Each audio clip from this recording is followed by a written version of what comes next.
하나, 둘, 셋, 둘, 둘, 셋. 네, 녹화를 시작하고요.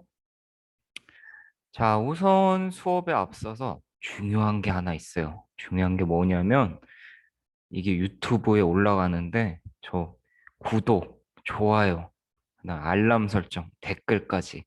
네, 그렇게 네 가지 좀 해주시면 고맙겠고, 물론 농담입니다.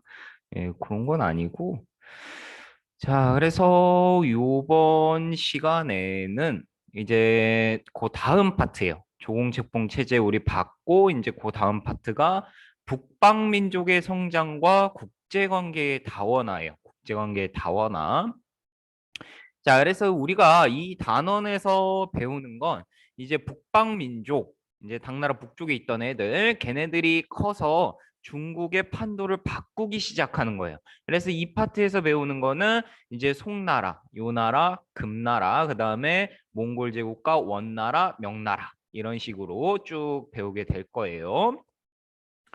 자, 그래서 내용을 보면 먼저 1번 봅시다. 북방민족의 성장과 동아시아 국제관계의 다원화예요. 다원화. 그래서 괄호 1번 보면 당 멸망 이후의 동아시아의 변화예요. 동아시아의 변화. 자, 그래서 동그라미 1번 보면 5대 10국이라는 게 나와요. 5대 10국. 이게 뭐냐면 기억 봅시다. 기억 보면 당나라의 멸망 이후에 5대 10국의 분열기가 지속돼요. 5대 10국의 분열기. 자, 이 5대 10국은 뭐냐면, 자, 당나라 같은 경우에는 당나라 후기에 이제 주변 민족의 침입도 많이 강해지고, 그 다음에 황실이 굉장히 약해져요. 황제 권력이 약해지면서, 요때는 이제 주로 당나라의 뭐 여러 가지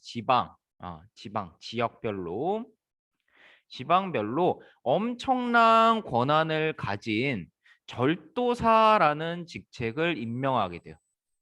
그래서 이 절도사는 어떻게 생각하면 되냐면 지금의 이제 도지사급이라고 생각하면 돼요. 도지사급인데 권한이 어마무시합니다. 군사권도 있고 사법권도 있고 행정권도 있고. 그래서 사실 어떻게 보면 당나라가 이 절도사를 곳곳에 배치하면서 사실상 당이라는 나라는 이미 쪼개진 상태예요. 쪼개진 상태. 옛날에 뭐 춘추 전국 시대처럼.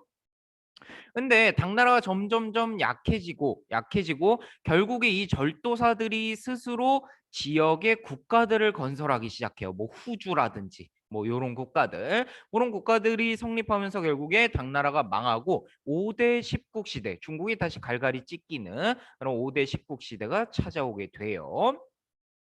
자, 그래서 이 5대 10국의 분열기 동안 니은 보면 주민들이 주변 지역으로 이주하면서 뭐 선진문물이 전파되었다. 뭐 이런 얘기도 있고 그건 됐고요. 자, 그다음에 동그라미 2번 중요하겠지. 북방민족의 남아예요. 북방민족의 남아. 그래서 거란 요 나라를 세웠던 거란이라든가 아니면 금나라를 세운 여진 그 다음에 나중에 몽골 제국과 원나라를 세운 몽골족 요런 애들이 이제 중국으로 들어오기 시작해요. 아예 남쪽으로 내려오는 거예요. 자, 그래서 북방 민족들이 남하하기 시작하면서 중국의 판도가 바뀌기 시작하고 그다음에 그 결과 동그라미 3번 보면 10세기 이후부터는 새로운 국가들이 등장하기 시작해요. 그래서 중국에는 송나라, 그다음에 한반도에는 고려, 그다음에 베트남에는 대월, 그다음에 중국의 서남 쪽에는 대리, 그다음에 중국의 서쪽에는 서하, 서북 쪽이죠. 그래서 이런 식으로 이제 완전 우리가 처음 보는 새로운 국가들이 등장하기 시작해요. 자, 한편 이 시기 섬나라인 일본은 어땠는가? 동그라미 4번 보시면 9세기 말부터 굉장히 소극적으로 변하기 시작해요. 일본 같은 경우에는 섬나라고 중국과 거리가 상당히 멀었기 때문에 뭐 그 이전 시기에도 뭐 중국과 조공책봉 관계를 뭐 정기적으로 맺은 그런 것도 아니었지만 그럼에도 불구하고 일본은 조금씩 뭐 신라라든가 아니면은 당이라든가 조금씩 교류는 하고 있었는데 아예 이 시기부터는 교류를 끊게 돼요. 외부와의 교류를. 그래서 끊게 돼서 완전히 고립되었다가 12세기 말에 어떤 일이 벌어지냐면 바로 유명한 무사 집단, 사무라이겠죠? 무사 집단의 우두머리였던 미나모토노 요리토모. 이름 엄청 길어요. 9글자. 미나모토노 요리토모라는 사람이 무슨 막부? 가마쿠라 막부. 라는 걸 만들게 돼요. 뭐 만드는 과정은 상당히 복잡합니다. 어떤 식으로 만드냐면 당시에 12세기의 일본은 12세기 일본은 굉장히 복잡한 상황이었어요. 천황의 권력이 떨어지고 점점 천황의 권력이 떨어지고 그다음에 이제 지방의 영주들이 자신을 보호하고자 이제 많은 무사 집단을 고용하기 시작해요. 많은 무사 집단을 고용하기 시작해요. 왜냐하면 천황의 권력이 약해지고 그다음에 더 이상 국가가 자신들을 보호를 못 해주니까 이제 싸울 수 있는 사람들, 전문적인 싸움꾼들, 무사들을 이제 고용하면서 이 무사들이 점점 집단을 이루고 뭐 특정 가문을 중심으로 해서 그래서 특정 무사 집단들이 굉장히 많이 생겨나게 되는데 그 중에서 가장 강했던 무사 집단이 바로 미나모토 씨하고 그다음에 하나 누구였지? 미나모토 씨하고 그다음에 또 다른 집단이 하나 더 있었어요. 자, 그래서 결국에 이 일본의 패권을 두고 요 두 개의 무사 집단이 서로 싸우게 되는데 결론적으로 누가 이겼습니까? 미나모토노 요리토모가 이기면서 가마쿠라 막부. 여기서 말하는 막부는 정부를 의미해요. 정부. 막부의 꼴 정부. 자, 그래서 가마쿠라 막부를 세우게 돼요. 자, 근데 이 막부라는 형태의 특징은 뭐냐면 첫 번째, 이 막부를 다스리는 사람이 기존처럼 천황이 아니고 쇼군이에요. 쇼군. 한자로는 장군이라 그러는데 쇼군이 다스려요. 쇼군. 쇼군이 다스려요. 왜 이런 이름이 붙냐면 미나모토노 요리토모가 천황에게 받았던 호칭이 정의대장군이라는 호칭이에요. 근데 거기서 장군 두 글자를 일본어로 쇼군이라고 하잖아요. 그래서 그 장군 두 글자 쇼군만 떼내서 이제 쇼군이 일본을 이끌어가게 돼요. 그리고 두 번째는 뭐냐면 천황이 굉장히 약해져요. 천황이 유명무실화. 이름은 있는데 내실이 하나도 없어요. 권력이 하나도 없어요. 천황이 이때부터 그래서 정치에서는 완전히 물러나게 되고 거의 완전히 물러나게 되고 그냥 뭐 행사, 의례 요런 것만 하게 되는 게 바로 요 막부의 특징이에요. 그리고 세 번째 특징은 뭐냐면 쇼군이 이제 다른 무사들과 주종 관계를 맺어서 통치하는 방식이에요. 그래서 제일 위에는 쇼군이 있고 그다음에 그 아래 뭐 각부 장관들이 있다면 쇼군과 장관들이 서로 이제 주종 관계를 맺고 주인과 종, 주인과 신하 이런 식으로 주종 관계 쫙쫙쫙 맺어지면서 이제 성립되는 게 막부예요. 막부. 그래서 요거는 제가 여러분들이 학교에 오시면 언제 올지 모르겠지만 오시면 그때 다시 한번 설명을 해드리도록 하겠습니다. 자, 그리고 나서 옆에 보면 있죠. 아까 설명했듯이 천황으로부터 어떤 칭호? 쇼군이라는 칭호를 얻게 돼요. 쇼군. 자, 근데 가마쿠라 막부 역시 대외관계는 굉장히 소극적이에요. 굉장히 소극적이지만 그래도 뭐 민간 차원의 교역이나 문화 교류가 굉장히 많아요. 특히 뭐 송나라하고는 조금 교류를 많이 했던 걸로 그렇게 기억이 나네요. 자, 그리고 나서 그 결과 바로 이 국제 질서의 재편이에요. 기존에는 엄청나게 강한 당나라를 중심으로 한 이론적인 관계였다면 다시 이 시기에 어떤 관계? 우리가 앞에 위진남북조 시기에 봤던 것처럼 다원적인 국제 관계가 이루어지게 돼요. 다원적인 국제 관계. 그리고 또 하나 뭐 북방민족 국가들이 굉장히 강해진다라는 거예요. 자, 그래서 북방 민족들의 이제 시기를 보면 중국에는 송이 있어요. 송이 있을 때 중국의 북쪽에 요가 있고 금도 있어요. 금도 있고 그다음에 나중에 원도 생기게 되죠. 몽골. 자, 그래서 요 시기를 배우는 거예요. 요 시기를 배우는 건데. 자, 먼저 10세기 초 송이 막 건국됐을 때 송이 금나라의 침입을 받아서 수도를 남쪽에 이만으로 옮기기 전 수도가 지금의 카이펑이죠. 개봉. 카이펑에 있을 때를 북송이라 그래요. 수도가 북쪽에 있기 때문에 북송이라고 해요. 요 시기의 지도는 요렇게 돼요. 그래서 북송이 중국 대부분을 차지하고 요 나라가 북쪽에 있고 그다음에 중국의 제일 북부 지역 요거 되게 중요해요. 요거 발표하셔야 돼. 동그라미하고 바로 연운 16주를 차지한 요 지도는 송과 요가 있을 때의 지도예요. 송과 요. 그래서 옆에 보면 뭐 서하, 대리, 대월 이런 식으로 있죠. 근데 조금 시간이 지나서 이 요가 금나라, 여진족이 세운 금나라한테 망하고 나서는 지도가 어떻게 바뀐다? 이렇게 바뀌게 돼요. 그래서 12세기 초의 상황을 보면 뭐 일본, 고려, 서하, 대리 이런 건 변함이 없지만 중국에서 굉장히 차이가 나요. 중국에서 보면 요 나라는 중국의 일부 연운 16주밖에 차지하지 못했지만 반면에 여진이 세운 금 같은 경우에는 요 나라가 차지했던 땅보다 훨씬 넓게 그래서 지금의 화북 지역을 대부분 차지할 정도로 굉장히 넓어지게 돼요. 그리고 그 결과 이제 송나라가 아래쪽 수도를 이만으로 옮기면서 이제 요 시대를 남송시대라고 해요. 남송시대.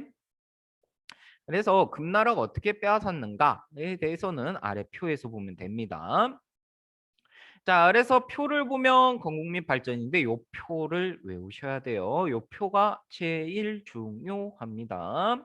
자, 그래서 먼저 송이에요. 송. 자, 송 보면 아까 봤던 절도사, 도지사급이라고 했죠. 힘이 엄청나게 세. 그래서 절도사 출신이었던 누구? 동그라미 조광윤이라는 사람이 건국을 하게 돼요. 이 조광윤이 5대 10국을 통일하고 송이라는 나라를 건국해요. 수도는 아까 봤듯이 변경. 카이펑이에요. 카이펑.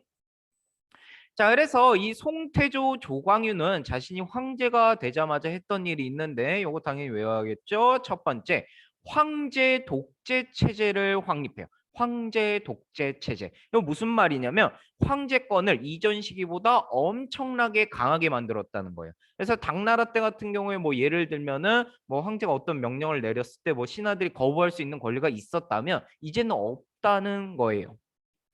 그래서 이런 황제 독재 체제가 확립된 게 어떻게 잘 나타나냐면 우리가 보통 사극 보면 이렇게 황제가 앉아 있고 신하들이 엎드려 있어요. 보통 엎드려 있는데 당나라 때까지만 해도 황제와 신하들이 한 테이블에 앉아서 뭐 논의를 하거나 정책을 결정하거나 이런 모습들이 나타나요. 그러니까 거의 비슷했다. 위치가 비슷했는데 송나라 때부터는 황제는 앉아 있고 신하들은 서 있고 그다음에 저기 뭐야 시기가 지나서 명나라가 되면 황제는 앉아 있고 신하들은 엎드려 있고 그다음에 청나라가 되면 심지어 이제 신하들이 황제한테 머리를 3번 찍고 머리를 3번 찍고 아니 머리를 9번 찍고 뭐 무릎을 3번 꿇고 이런 식으로 점점점 황제권이 강화되는 모습을 그런 거에서도 발견할 수가 있어요. 그래서 황제 독재 체제가 굉장히 강해졌다. 황제권이 강해졌다. 이렇게 이해하면 되겠고 그다음에 두 번째는 절도사 세력의 약화예요.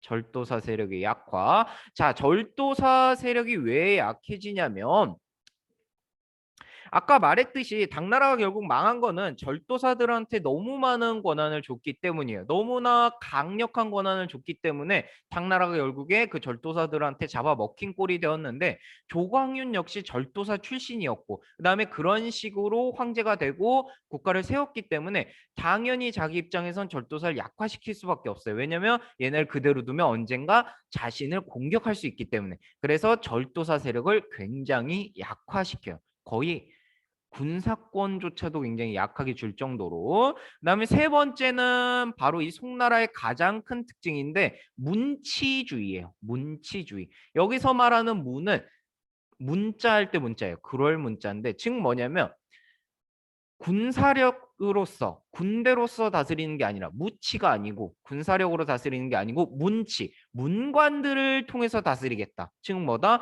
절도사 세력을 약화시킨 만큼 문관들의 권한을 강화시켜서 문치주의 문관들을 통해서 통치하겠다라고 했던 게 문치주의예요. 오랜만에 듣는 종소리네요.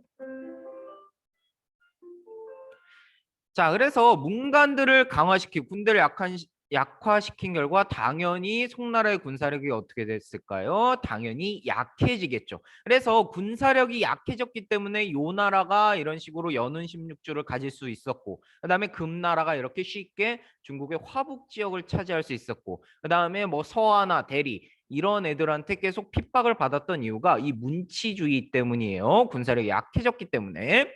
자, 그래서 그 얘기를 여기 동그라미에서 한번 대외적 위기에서 보면 첫 번째 거란과의 관계 요 나라. 자, 거란과의 관계를 보면 거기 있죠. 막대한 은과 비단을 바치면서 화친을 도모했다 이렇게 돼 있는데 요거 동그라미 별표 거의 380개 치셔야 돼요. 전연의 맹약을 맺게 돼요. 발음 조심. 전연의 맹약, 전연의 맹약. 자, 전연이라는 지역, 전주와 연주일 거예요 아마. 전연이라는 지역에서 맺은 맹세의 약속인데 이거 무슨 얘기냐면 송나라가 세워지기 전에 5대 십국 시대 때 후진이라는 나라가 있었어요. 근데 그 후진이라는 나라가 거란족에게 군사적으로 도움을 받고자 이제 거란족에게 야, 우리한테 군대를 빌려줘. 그러면 우리나라 땅 어디 연운 16주. 지금은 베이징 근처예요. 연운 16주를 줄게라고 했어요. 그래서 그 약속의 결과 요 나라가 연운 16주를 갖고 가게 되는데 문제는 뭐냐면 요 지도에서 보이는 것처럼 송나라의 수도인 변경과 너무 가까워요. 이 지역은 엄청 가까워요. 그래서 자칫 잘못하면 송나라 입장에서는 뭐 기습을 받으면 수도가 함락될 수도 있었기 때문에 송나라 입장에서는 이 연운 16주를 다시 빼앗으려고 엄청 노력하게 돼요. 그래서 뭐 조광윤, 그다음에 송태종, 그 다음 황제인 송태종도 역시나 거란과 지속적으로 한 몇십 년 동안 계속 싸우게 돼요. 근데 아무리 싸워도 결판이 안 나요. 왜냐면 이때 거란이 굉장히 강력했기 때문에 결판이 안 나서 결국에는 이제 서로 지쳤는데 송이 더 지쳤기 때문에 이제 거란에게 먼저 손을 내민 거예요. 우리가 매년 은과 비단 이거를 세패라고 해요. 세패, 세패, 세패. 세는 해마다. 그다음 패는 이제 저기 뭐야 화폐라고 생각하면 돼요. 화폐, 돈. 그래서 해마다 돈을 준다. 해마다 은과 비단을 준다라고 해서 이제 세패라고 하는데 이 매년 막대한 은과 비단, 세패를 바치면서 화친을 맺게 돼요. 단 이때 특징은 뭐냐면 송과 요는 형제 관계예요. 형제 관계. 군신 관계는 아니고 형제 관계예요. 형제 관계. 그렇게만 알고 계시면 되고 자, 그래서 일단 송은 북방민족인 누구? 요나라 싸워서 한번 졌어요. 이긴 게 아니에요. 이게 진 거예요. 사실상 진 거고. 자, 그다음에 니은 봅시다. 자, 서하라는 나라가 나와요. 서하. 자, 서하는 송의 서북 쪽에 위치한 국가예요. 서하. 자, 이 서하 역시 굉장히 군사력이 강했는데 송나라가 이제 서하하고 지속적으로 싸우게 돼요. 뭐 이유는 간단해요. 서하 애들이 일단 겁도 없이 뭐 스스로 황제라고 칭하기도 하고 스스로 황제라고 칭하기도 하고 그다음에 송나라 말을 잘 안 들어요. 그리고 송나라를 삥 뜯으려고 자꾸 주변 국가를 공격했기 때문에 송을 공격했기 때문에 이제 서하고 계속 전쟁을 하는데 이 싸움에서도 결국 송은 지게 돼요. 그래서 송은 서하에게 또 뭐예요? 세패죠. 세패. 거란한테 줬듯이 그래서 매년 비단, 은, 차 이런 것들 세패를 주는 조건으로 화해의 약속을 체결하게 돼요. 화해의 약속. 근데 단 이때 주의해야 될 점은 뭐냐면 요때는 군신 관계인데 송이 군주예요. 송이 군주.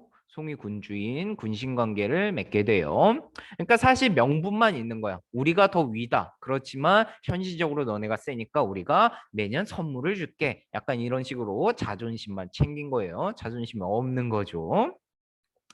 자, 그래서 그 결과 기업 니은처럼 주변국에 보내는 세패 매년 은과 비단이 진짜 국가 예산의 막 10%, 20% 이렇게 빠져나가니까 국가 재정이 너덜너덜해지는 거예요. 그래서 송나라 거의 망할 뻔했어요. 진짜로 거의 뭐 적자가 말도 안 되게 쌓여서 명나라 후기처럼. 자, 그래서 그 결과 항상 나라가 어려워지면 영웅이 나옵니다. 이순신처럼. 자, 그래서 이때 나왔던 사람이 바로 왕안석이라는 사람이에요. 그래서 왕안석이라는 사람이 뭐를 추진한다? 신법, 새로운 법이라는 걸 추진하게 돼요. 그래서 두 개 다 동그라미 별표, 왕안석의 신법. 자, 왕안석의 신법. 왕안석이라는 사람이 만든 이 법은 내용이 뭐냐면 되게 뭐 비용을 절감하고 뭐 관리들한테 들어가는 비용이나 아니면 쓸데없이 빠지는 그런 비용들을 절약해서 국가 재정을 조금 보충하고, 그다음에 주변 국가하고 자꾸 싸워서 져서 돈이 나가는 거니까 우리가 군사력을 좀 강화해서 이기면 되지 않을까라는 생각에서 어떤 것들을 하냐면 뭐 보가법, 보마법 이런 것들을 통해서 이제 군사력을 강화하려는 그런 노력들을 하게 돼요. 근데 항상 우리가 어느 집단을 봐도 너무 뛰어난 사람이 있으면 꼴 보기가 싫어요. 이순신 장군도 그래서 죽었잖아요. 그것처럼 왕안석이 죽자마자 왕안석을 싫어했던 사람들이 이 신법에 대한 엄청나게 반대를 해요. 그 사람들이 이제 구법이라 그래요. 신법에 반대되는 구법이라 그랬는데 이 구법당들이 구법 당파들이 엄청나게 공격을 해서 이 신법이 뭐 중지됐다 다시 됐다 중지됐다 뭐 이런 식으로 가게 돼요. 결론은 그러니까 나라가 망하지. 자, 그다음에 D급 보면 이제 여진족, 얘네 정말 무서운 애들이에요. 자, 여진족과의 대립인데, 자, 여진족이 금나라를 처음 세웠을 때는 아직 요나라가 있을 때예요. 그래서 중국에는 송이 있고 중국 위에는 요가 있고 그다음에 요 옆에 금나라가 있는 요런 상황이었어요. 근데 송나라가 되게 바보 같은 게 금나라한테 제안을 해요. 금나라한테 먼저 제안을 해요. 어떤 제안을 하냐면 야, 우리가 요 나라를 공격할 때 도와줘. 그러니까 즉 송과 금이 동맹을 맺고 요를 공격하자라는 얘기였어요. 다가올 일이 어떤 건지도 모르고 되게 멍청한 거죠. 자, 그래서 송나라가 금나라한테 얘기를 해요. 자, 너네가 우리가 요 나라를 공격하는 걸 도와주면 우리가 그에 대한 대가로 뭐 돈도 주고 식량도 주고 여러 가지 줄게라고 해요. 그래서 금나라가 오케이, 좋아요. 고고 해서 둘이 공격해서 실제로 요 나라를 멸망시키는데 성공하는데 문제는 뭐냐면 여기서 송나라가 통수를 칩니다. 믿을 수가 없어요. 아주 송의 통수예요. 자, 어떤 통수를 치냐면 금나라가 요 약속했던 거 내놔라라고 얘기하니까 송나라가 이런 식으로 얘기해요. 우리가 뭘 약속했는데 우리 약속한 게 없어요. 응, 안 줘. 이렇게 얘기하는 거예요. 응, 안 줘. 기억 안 나. 이러면서. 그러니까 당연히 금나라 입장에서 화가 나는 거예요. 그래서 금나라가 여진족을, 아니, 뭐야. 금나라가 송나라를 공격하게 돼요. 그래서 송나라의 수도였던 변경, 카이펑이 함락이 되고 두 명의 황제가 잡혀가는데 자, 그래서 요거를 밑줄을 싹 치고 요 위에 화살표를 빼서 요런 식으로 적어주세요. 어떻게 적냐면 이걸 정강의 변이라고 해요. 정강의 변.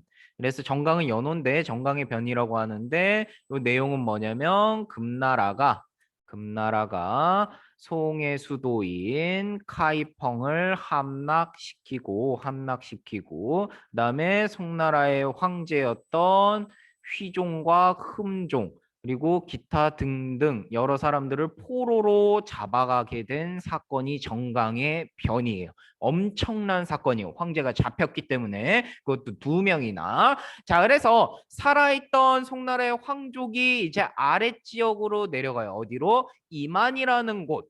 여기에요, 여기 강남 지방. 이만이라는 곳으로 내려가서 야, 이렇게 송나라 망할 수는 없어라고 해서 남송을 새로 세우게 돼요.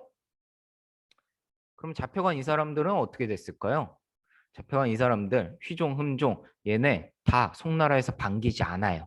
아, 충분히 남송에서 휘종과 흠종을 데려올 수 있었지만 정통성 문제도 있고 해서 복잡해질까 봐 그냥 거의 죽게 냅둬요. 자, 그래서 남송이 건국되고 강남 지역에 뭐가 이만이 수도로 결정이 돼요. 항저우 이만.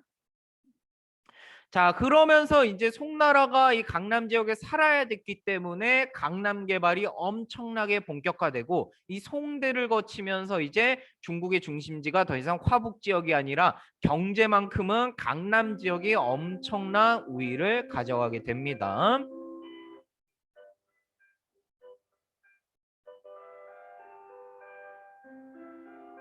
뭐야? 음악 재생하는 거 아니고 아니에요. 음악 재생. 자, 음악 재생 아니고. 자, 그다음에 두 번째 봅시다. 두 번째 보면 이제 거란인데 얘 좀 지우고 음악 아니야. 자, 거란이에요. 자, 거란 같은 경우에는 위치는 별로 중요하지 않아요. 위치는 뭐 우리가 본다는데 알겠습니까? 자, 북쪽이에요. 그냥 랴오강, 요하 상류, 칠화물행강 유역에서 나오는데 자, 이 거란을 통합하고 요 나라를 세운 사람은 알아야겠죠? 바로 야율 아보기라는 사람이요. 야율 아보기 이름 되게 이상해. 성은 야율 씨예요. 그래서 거란 황제들이 다 야율 씨고 야율 아보기라는 사람이 부족을 통합하고 건국하게 돼요. 거란에서 영웅이죠. 자, 그다음에 거란의 발전 과정 보면 간단해요. 첫 번째 우리나라 한국사의 일부인 발해를 멸망시키고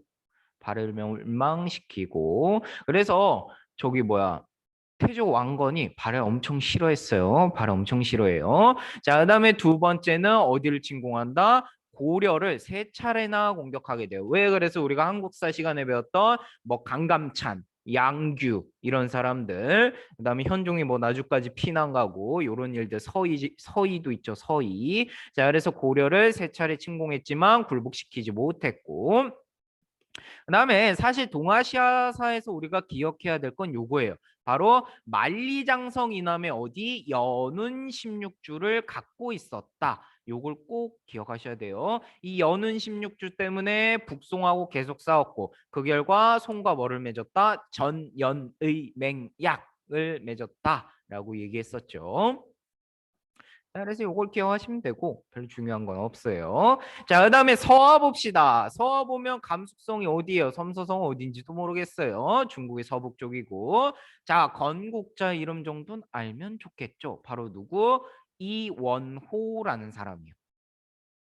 굉장히 중국식 이름인데 원래 이름이 아닐 거예요. 아마 이거 이씨성 받아서 이렇게 이름 지었을 텐데 이원호라는 사람이 탕구트족을 통합해서 자, 요게 문제가 되는 거예요. 요것 때문에 소홍하고 싸워요. 황제를 칭하며 건국을 해요. 자, 그래서 발전 과정 보면 우리가 옛날에 그 장건 선생님께서 장건 씨가 뭐 10년 동안 잡혀놨다 풀려났다 이러면서 개척했던 비단기를 장악하고 요걸 통해서 발전해요. 그래서 지도처럼 욕이 있었기 때문에 요기를 통해서 비단기를 통해서 굉장히 막대한 부를 쌓게 되고 자, 그다음에 니은 보면 거란과는 신기하게도 조공 책봉 관계를 맺어요. 거란한테 조공을 하고 난 책봉을 받아요. 그리고 또 하나 특징은 뭐냐면 송과는 책봉과 교역을 둘러싸고 계속 전쟁을 해요. 송 입장에서 얘네가 건방지게 황제를 칭했기 때문에 책봉해주기도 싫고 교역도 하기 싫단 말이에요. 그래서 엄청나게 싸웠는데 결론 송이 졌다 그랬죠. 자, 그래서 디귿을 우리는 꼭 외워야겠죠. 디귿 중요. 자, 디귿 보면 송과 군신 관계를 체결해요. 단 주의점은 뭐야? 송은 군주. 임금 황제 그다음에 서하가 신하가 되는 관계인데 요거는 송나라의 자존심 때문에 그랬고 정작 이득을 본 건 누구다? 서하예요. 서하. 그래서 서하 보면 매년 비단, 은, 차 세 패를 받는 조건으로 화해를 하게 돼요. 그래서 요거 디귿을 꼭 기억하시고 자, 그다음에 여진입니다. 여진 아까 정강해변 기억하시면 되고 여진 보면 위치 보자. 위치가 어딜까요? 위치가 대체 어딜까? 위치가 어딜까요? 자, 위치 보면은 만주 일대요. 만주. 우리한테 익숙하죠? 만주 일대고. 자, 건국자는 누구냐면 완한 아골타라는 사람인데 그냥 교재에서는 그냥 아구타라고 나오는 경우도 있을 거예요. 아구타. 아골타를 그냥 아구타라고도 해요. 자, 그래서 이렇게 알고 계시면 되겠고. 자, 완한 아골타라는 사람이 부족을 통합하고 건국을 하게 되는데 발전 과정을 보면 기억 우리 아까 봤죠 정강해변 송과 연합해서 누구를 요나라 거란 요나라를 멸망시키고 송을 몰아내고 화북을 차지하게 되어 요 사건이 뭐다 정강의 변이다. 요걸 꼭 알고 계셔야 돼. 정강의 변. 자, 그래서 정강의 변 이후에 결국에 어떤 상황까지 나오게 되냐면 니은 꼭 기억하세요. 니은. 자, 남송 입장에서 더 이상 금이 약하지 않아요. 너무 강해요. 그렇기 때문에 남송과 군신 관계를 체결하는데 이때 주의사항은 뭐냐면 금이 군주가 되고 남송이 신하가 돼요. 엄청난 굴욕이에요. 엄청난 굴욕. 자, 그래서 성리학의 특징 중에 하나가 여기서 나오게 돼요. 이런 상황 때문에. 그래서 남송과 군신 관계를 체결하고 세패를 받는 조건으로 이제 화약을 체결하게 돼요. 뭐 그다음에 디귿은 됐고. 자, 그다음에 고려입니다. 다 아는 얘기죠. 읽어보시면 돼요. 다 아는 얘기. 자, 그러고 나서 마지막이에요. 괄호 4 보자. 괄호 4 보면 자, 요게 시험 단골 문제예요. 요 나라와 금나라의 통치 방식이에요. 요 나라와 금나라의 통치 방식. 자, 이게 왜 중요하냐면 요 나라는 거란족, 이민족이죠. 오랑캐. 금나라 역시 여진족, 이민족, 오랑캐예요. 근데 막상 얘네가 다스리는 지역은 어디? 바로 중국이에요. 한족들이 사는. 그렇기 때문에 얘네는 어떤 고민이 드냐면 그 옛날에 북이와 같은 고민을 해요.